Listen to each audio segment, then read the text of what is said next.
وہ آدمی جس کو سیاست کچھ نہیں دے سکتی تھی، 22 سال اپنی زندگی کے اس نے ایک اپنی قوم کو جگانے کے لیے،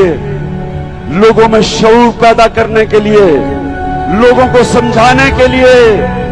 کہ اگر یہ لوگ جو آپ کے اوپر مسلط ہوئے ہیں عوام کا نام لیتے ہیں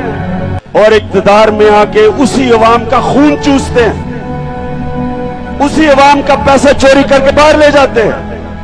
تو 22 سال سے میں یہ لگا ہوا تھا آپ کو کہنے کہ جب تک یہی لوگ آپ پہ مسلط رہیں گے، جن کے پیسے باہر، جن کی بزنس باہر، جن کے محلات باہر، جن کی چھٹیاں باہر، جن کے علاج باہر، وہ کیسے آپ کے لیے درد رکھتے ہوں گے۔